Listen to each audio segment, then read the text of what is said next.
Voilà, bonjour les amis. Alors on continue cet évangile de Jean, chapitre 15 toujours, et maintenant on passe au verset 9 et à 11 juste après.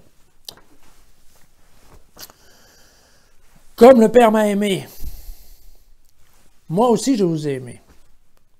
Demeurez dans mon amour. Si vous observez mes commandements, vous demeurerez dans mon amour, comme en observant les commandements de mon Père, je demeure dans son amour. Je vous ai dit cela pour que ma joie soit en vous et que votre joie soit parfaite. Voilà. Alors, vous avez vu, on retrouve nombreuses fois ce mot demeurer. Alors, demeurer, la traduction, attention, demeurer, ça veut bien dire être dedans. Habiter dedans, inhabiter. Voilà. C'est-à-dire, c'est pas être à côté, c'est pas être avec, c'est être dedans.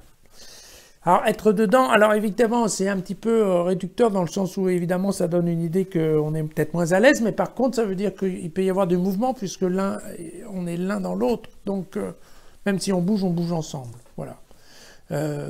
Et donc, c'est ça, cette question de l'intériorité. Voilà. Plutôt que d'une proximité.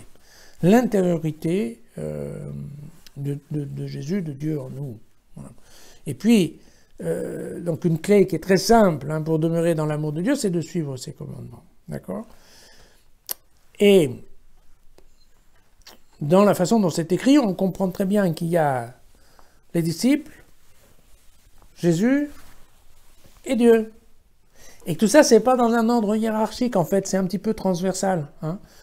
C'est un peu, on a cette idée, quoi. Hein. Vous êtes, voilà, si vous aimez comme ça, vous demeurez en moi, et comme moi je demeure en mon Père, alors en fait, ça, voilà, ça fait comme un plateau, quoi. Hein. Et donc, il y a une question, voilà, d'une union intime qui englobant Jésus, englobe effectivement Dieu. Voilà.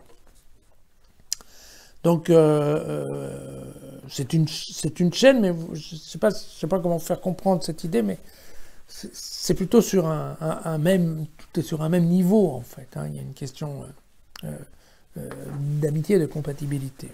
Voilà. On demeure les uns dans les autres. C'est ça ce qui est important.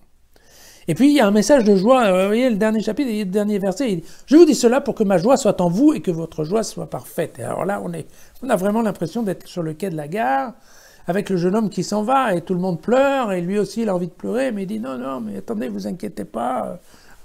Soyez pas triste. Ce que je vais faire, vous allez voir, c'est super. Je sais pas, je pars pour un beau voyage.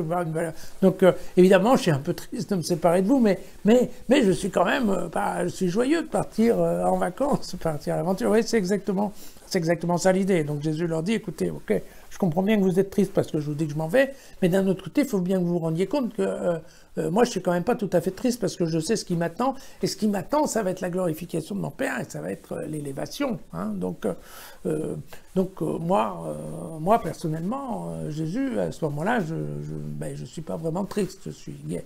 Et donc, ce que je voudrais, c'est vous faire partager, voilà, mon bonheur. C'est un petit peu tout simplement ce qui est dans ce verset. D'une perspective, ça donne une perspective qui amène la joie probablement de la douleur, parce que, encore une fois, Jésus sait aussi parfaitement qu'il se dirige vers une passion douloureuse pour ensuite obtenir la résurrection. Donc, il sait bien que le chemin, c'est pas qu'un escalier avec des roses dessus, hein, c'est plutôt des embûches pas très agréables. Mais le bonheur de trouver le Père, d'être glorifié, de rentrer dans la divinité, de pouvoir montrer au monde ce qui se passe, la résurrection, eh bien, ça, c'est largement supérieur à quelconque sentiment de tristesse qu'il peut y avoir. Voilà.